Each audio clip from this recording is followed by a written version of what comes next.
Basically, this is a press conference to clarify certain press releases and statements that have appeared in the media of late.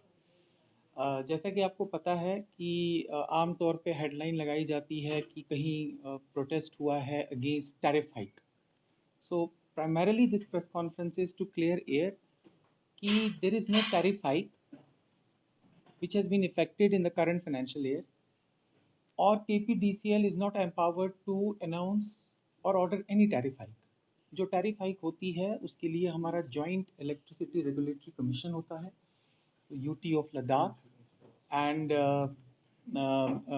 JNK जो tariff hike करता है.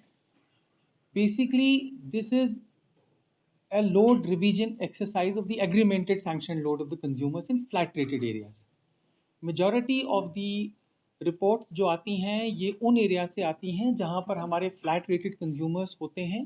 And as per supply code and under the electricity act जब हमारी KPDCL की teams inspections और assessments के लिए जाते हैं तो वहाँ पर लोड रिवीजन होता है और उस लोड रिवीजन को हम बड़े कैलिब्रेटेड मैनर में करते हैं और टैरिफ हाइक जो है उसके साथ उसको कंफ्यूज किया जाता है. So one thing that I want to make absolutely clear is that KPDCL is not authorized to order any tariff hike और करंट फाइनेंशियल ईयर में भी कोई टैरिफ हाइक नहीं हुई है. ओनली जो फ्लैट रेटेड एरियाज हैं. And also I would like to add कि KPDCL में टोटल 11.8 लाख कंज्यूमर्स हैं जिसमें से 9.81 लाख कंज्यूमर्स डोमेस्टिक कंज्यूमर्स हैं.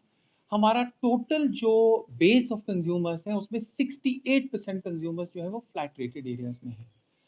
तो this is the clarification that I wanted to make. हमारी कोशिश होती है through our X handle, through Facebook page और हम रेगुलर प्रिंट इलेक्ट्रॉनिक मीडिया के थ्रू भी अपने प्रेस रिलीजेस निकाल कर अपनी पोजीशन को क्लियर करते हैं और जो डिस्टिंक्शन है between a tariff hike and revision of the agreemented load उसको क्लियर करने की कोशिश करते हैं. थोड़ा सा आपको क्लियरली मैं बता दूं कि होता क्या है. फॉर इंस्टेंस जब हम किसी फ्लैट रेटेड एरिया में जाते हैं और अंडर द सप्लाई कोड और इलेक्ट्रिसिटी एक्ट जब हम कंज्यूमर की असेसमेंट करते हैं, यूजुअली फ्लैट रेटेड एरियाज में भी आपको बहुत सारे घर मिलते हैं जहाँ पर क्रूड गैजेट्स जो गवर्नमेंट ने बेसिकली बैन किए हैं वो भी लगे होते हैं, गीज़र लगे होते हैं, बॉयलर्स का भी इस्तेमाल होता है. विंटर्स में आपने देखा होगा, अगर आप हमारे सोशल मीडिया पेज को फॉलो करते होंगे, यू मस्ट हैव सीन कि कितनी चोरियां हमने उस वक्त भी ये पकड़ी. उसके अलावा स्टीमर्स जो बाहर टैंकियों में लगाए जाते हैं. Now give just to cite an example, अगर किसी के घर में सिर्फ एक ही गीज़र लगा होगा फ्लैट रेटेड एरिया में, दैट वन जो geyser installed it consumes 2 kilowatts of electricity. तो सप्लाई कोड के तहत उसकी असेसमेंट ऐसी ही होती है. कहने की गर्ज ये है कि we have found that there are certain consumers जो 0.5 किलोवाट पे भी होते हैं, 0.75 किलोवाट पे भी होते हैं, 1 किलोवाट पे भी होता है, जबकि उसका एक्चुअल कंजम्पशन जो है वो 5, 7 और 10 किलोवाट को भी एक्सीड करता है.